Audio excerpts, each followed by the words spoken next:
Welcome back to the DAWG Mentality, the podcast that gives you the framework to win in every area of your life. I'm your host, Jeffrey Wendel. We've covered the D for discipline, the engine of success.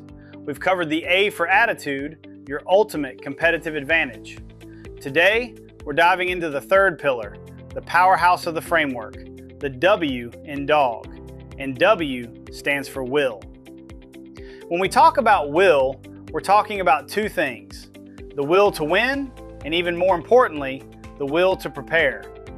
It's that relentless drive, that inner fire that pushes you to do the work when no one is watching.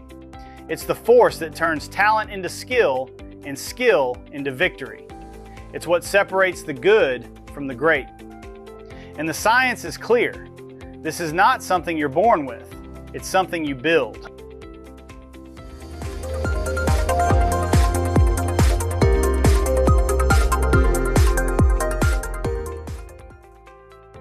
Let's start with a story. It's the year 2004 at the United States Military Academy at West Point.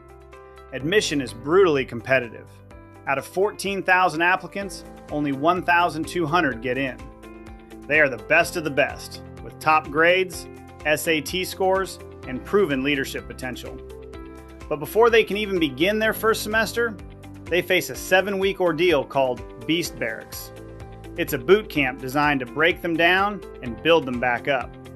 Intense calisthenics, marching, weapons training, 5 a.m. to 10 p.m., no breaks, no weekends, no contact with the outside world. And here's the puzzle.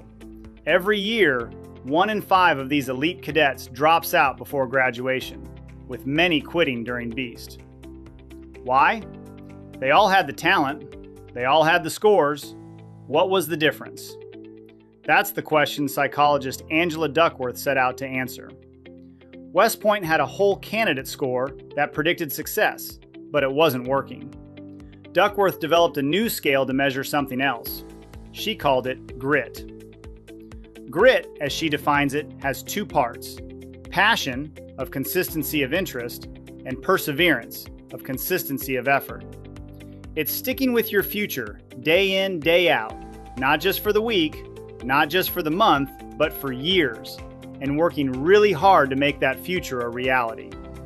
The results were stunning. Grit was a more reliable predictor of which cadets would make it through Beast Barracks than SAT scores, GPA, physical fitness, or even West Point's own whole candidate score. It wasn't about talent, it was about will. Duckworth repeated the study the next year. Same results. She then studied salespeople and found that grit predicted who would keep their job and who would quit 6 months later more accurately than any other personality trait. This is the essence of the will to win. It's not about a momentary desire for victory. It's about a deep-seated, long-term commitment to your goal. It's about falling down 7 times and getting up 8. But here's the secret that the grittiest performers know. The will to win is forged in the will to prepare. Legendary basketball coach Bobby Knight, who won 902 games and 3 NCAA championships, famously said, "The will to succeed is important, but what's more important is the will to prepare." Everyone wants to win on game day. Everyone wants to be standing on the podium. But who wants to show up for the cold, dark 5 a.m. practice? Who wants to do the 1,000th repetition of a drill? Who wants to study the film when everyone else has gone home? Muhammad Ali, one of the greatest boxers of all time, put it this way: "The fight is won or lost far away from witnesses, behind the lines, in the gym, and out there on the road, long before I dance under those lights." This is where the magic happens. It's in the unseen hours. It's in the deliberate practice. This concept was pioneered by psychologist Anders Ericsson. His research found that what separates expert performers from everyone else is not the sheer number of hours they practice, but the quality of those hours. Ericsson's work was famously simplified into the 10,000-hour rule, but he himself called that a provocative generalization. His real insight was that experts engage in deliberate practice. It has 4 key components.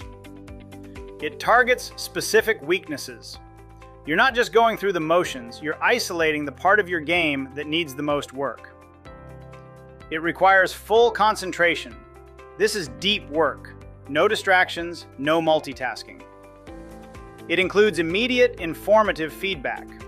You need to know right away if you're doing it right or wrong so you can adjust. It involves repetition with refinement. You do it over and over, making small improvements each time. This kind of practice is not fun. It's mentally and physically demanding. It pushes you to the edge of your abilities. But it is the only path to true mastery. The will to prepare is the will to engage in this kind of difficult, focused work, day after day. So if grit and deliberate practice are the keys, what fuels them? What gives us the strength to keep going? The answer is willpower. For decades, scientists have studied willpower. One of the most famous experiments is the Stanford marshmallow test, led by Walter Mischel in the 1960s. Researchers gave children a choice: 1 marshmallow now, or 2 marshmallows if they could wait 15 minutes. The follow-up studies were groundbreaking. The children who were able to delay gratification and wait for the second marshmallow tended to have better life outcomes years later, including higher SAT scores and better stress responses. This ability to delay gratification is a core component of willpower. It's the choice to sacrifice what you want now for what you want most.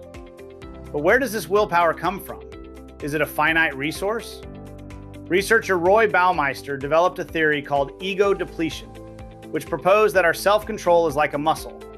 Every time you use it, to resist a temptation, to force yourself to focus, to make a difficult decision, you deplete that muscle's energy. This is why you're more likely to skip the gym or eat junk food at the end of a long, stressful day. But here's the good news. Just like a muscle, your willpower can be strengthened. Baumeister's research found that practicing small acts of self-control in one area can actually improve your overall willpower. Forcing yourself to maintain good posture, for example, can increase your ability to focus on a difficult task later. Every time you choose the hard but right path over the easy but wrong one, you are doing a rep for your willpower muscle. Every time you finish your workout when you want to quit, you're making it stronger. Every time you do the deliberate practice, you are building the foundation of will.